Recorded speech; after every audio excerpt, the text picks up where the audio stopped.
Hai guys, bersama aku lagi Faiz Zanal. So, bila bercakap tentang flip phone ataupun folding phone dekat market Malaysia sekarang ni, aku pasti korang semua kenal jenama Samsung memang cukup popular dan juga pioneer untuk folding ataupun flip phone di pasaran Malaysia. Tapi dalam masa yang sama juga, jenama China cuba nak tembusi pasaran Malaysia dengan market folding ataupun flip phone orang. Antaranya sebelum ni kita tahu yang Huawei dah mula perkenalkan folding dan juga flip.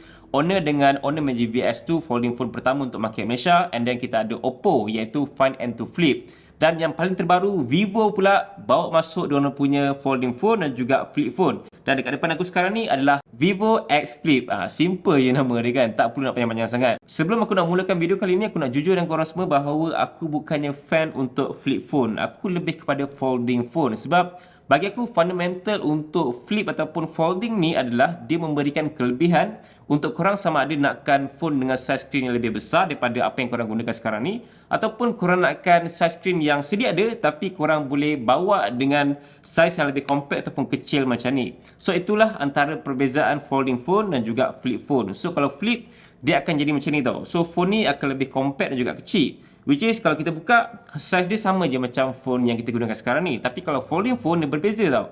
So kalau kita buka dia akan jadi macam bentuk tablet. So that's why aku prefer untuk jenis folding phone. Untuk flip ni dia ada peminat itu sendiri, tapi untuk aku kurang gemar, tapi aku masih boleh pakai lah flip phone ni. Berbalik pada Vivo X Flip, tak ada kabar angin apa semua, tiba-tiba Vivo Malaysia bawa masuk dia punya folding phone dan juga flip phone orang ni.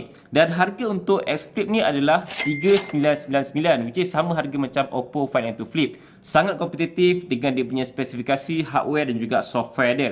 Dan untuk unit aku ni, dia bukannya Vantage OS, dia menggunakan Origin OS. So that's why kalau korang nampak dari segi UI dan juga dia punya apps, features ataupun widgets tu memang totally different lah daripada Vantage OS. Dan memang bahasa China lah. Untuk unit yang dijual kat Malaysia pun tak banyak unit yang dijual, hanya ada pada kedai-kedai yang terpilih saja. So that's why untuk pasaran Malaysia korang akan dapat Origin OS, bukannya Vantage OS. Dan aku rasa tak semua orang akan beli untuk Origin OS dan ada peminat dia tersendiri. Untuk aku personally memang nampak Origin OS ni dia punya features lebih banyak dan juga widgets dia lebih menarik. Cumanya dia punya software optimization tu lebih kepada software China. Dia bukannya global punya version. So kalau kita tengok bahasa China banyak dan awal setup pun ada bloatware. Apakah yang membuatkan Vivo X Flip ni berbeza daripada flip phone yang lain macam Samsung Galaxy Z Flip 4 ataupun Oppo Find and to Flip ataupun jenama lain? Bagi aku kewujudan untuk X Flip ni lebih kepada untuk diorang nak adapt dengan demand semasa pada phone yang ada di market Malaysia sekarang ni lah. Sebab kita tahu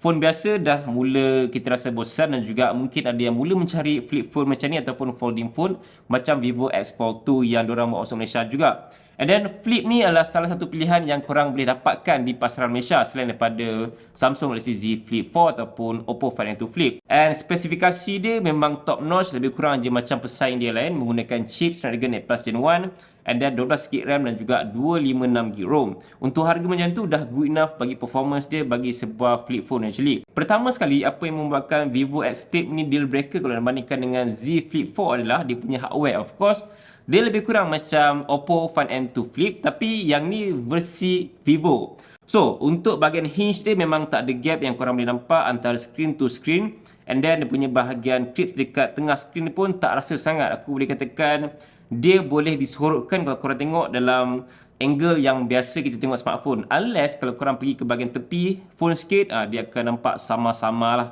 bahagian clips dekat bahagian display screen dia ni. So rasa tu very minor, tak rasa sangat ada lurah, tapi still akan rasa juga lurah dekat bahagian screen flip dia ni. So that's why ini adalah antara upgrade yang diorang bagi pada flip phone pada tahun ni. Aku rasa next model untuk Z Flip kena buat macam ni ataupun kena better daripada ni untuk diorang nak adapt dengan demand ataupun teknologi semasa. Perkara lain lagi yang membuatkan smartphone ni deal breaker adalah pada bahagian dia punya display luar ni. So, kalau kita tengok pada Oppo Find and to Flip, memang kita nampak yang dia punya display dia adalah pada bahagian tepi kan.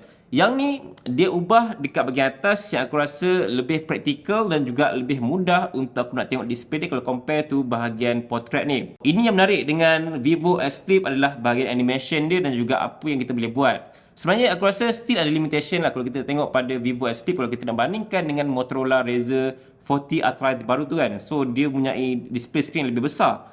Almost full dekat bahagian display screen, tapi cuma dikacau dengan kamera tu saja dan kita boleh gunakan banyak features aplikasi pada Motorola Razr tu. Tapi untuk Vivo S Flip, dia ada limitation sebab kita just boleh gunakan by default apps yang diorang bagi saja. Kita tak boleh gunakan randomly apps yang kita download dekat smartphone ni. So tak ada WhatsApp, tak ada YouTube, just ada macam phone, kamera, calendar, timer, dan ini adalah by default apps yang diorang just bagi dan kita boleh gunakan dekat display luar. So benda ni aku rasa memang typically kita akan dapat pada display kecil macam ni.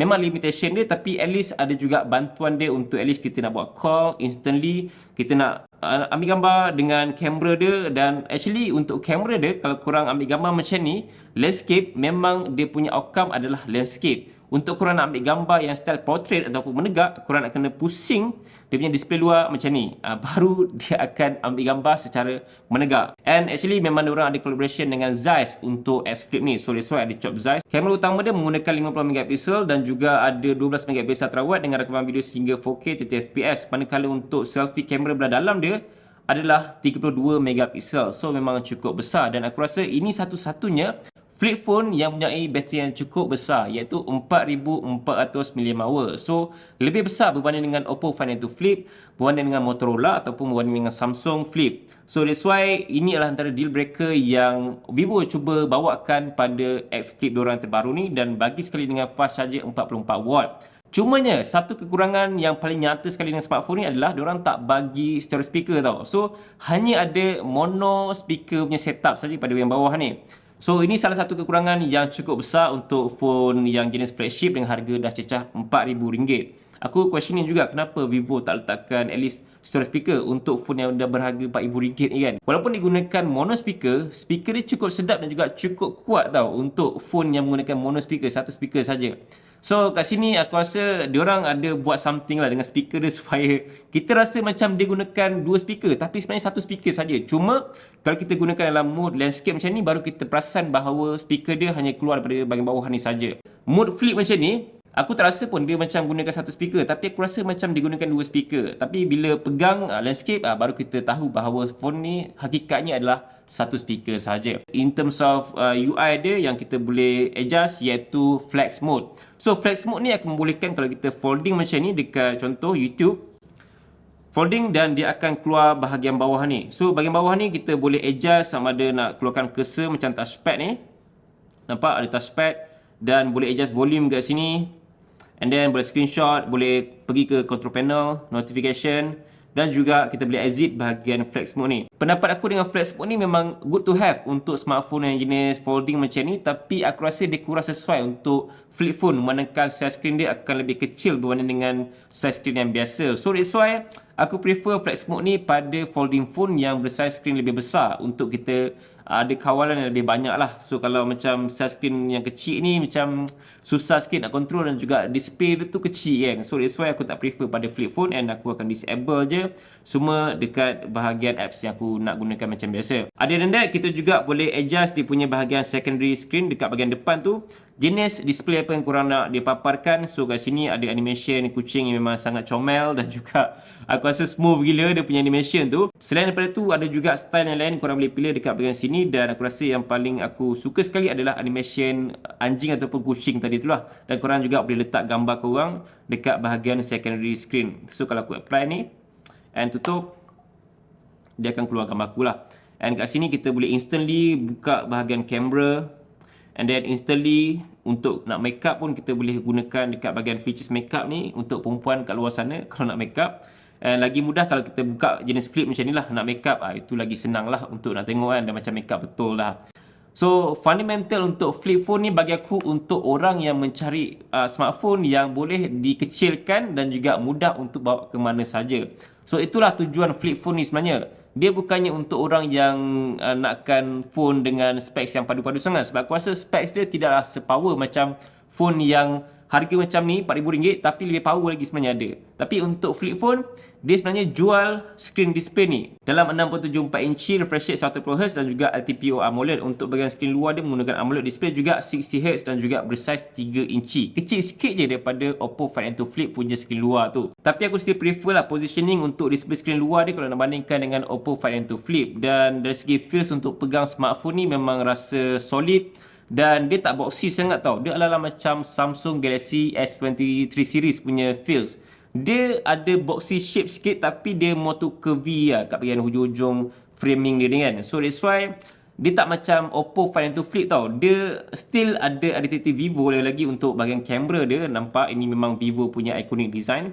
And then kita kenal ini adalah smartphone Vivo. So aku rasa dari segi design looks dia memang smartphone ni nampak premium dan juga mahal. Dengan dia punya color bahagian belakang, solidness dia tu. And then dia punya button yang memang firm. Dan ini adalah bahagian fingerprint scanner juga.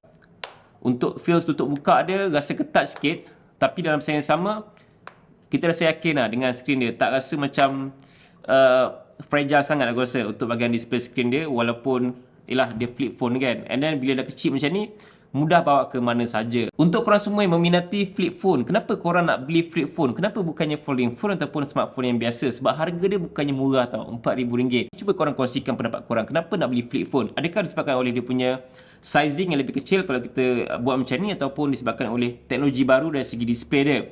Dan mungkin sebab kita nak flex, sebab tak ramai boleh pakai flip phone macam ni kan, dan juga tak ramai yang berani pakai flip phone macam ni. Sebab mungkin dia ada limitation dari segi penggunaan yang lebih lama, tapi aku tak rasa orang akan gunakan dalam masa yang lama sangat. At least aku rasa 2 ke 3 tahun tu orang akan bertukar kepada smartphone lain yang lebih power masa tu dah kan. Apapun itu saja aku punya pendapat tentang Vivo S Flip. Korang boleh kongsikan pendapat korang dekat komen. Harga dia RM4,000. Korang rasa macam mana? Cukup mahal ke ataupun memang bagus dah dengan dia punya teknologi dan juga hardware ni? Aku nak tengok jawab apa yang dia bagi dalam kotak jualan ni. Tadi aku buka tapi tak tengok lagi bahagian bawah dia. Lain macam babe dia punya feels untuk kotak ni. Dia macam leather tapi bukan leather tau. Aku rasa ni kotak biasa tapi dia letak texture macam leather. Nice. Ini casing. Casing memang diorang bagi sekali khas tau untuk Vivo S Flip ni. So casing dia pun memang boleh match lah dengan warna phone ni. And then pada bahagian bawah ni ada apa? Just normal menu book dan juga ada card tau. Ada card S Flip. Card apa ni? Aku rasa ini dia punya after sales service ataupun support lah. And then ada kabel yang cukup tebal, USB-C to USB-A daripada Vivo, warna putih. And then ada plug pengecasan dengan kuasa 44 watt flash charge. So USB-A port dan juga 2 pin untuk China punya unit. So ini saja antara yang Vivo bagi dalam kotak jualan kalau korang dapatkan Vivo S Flip di pasaran Malaysia nanti. So memang dia bagi original OS.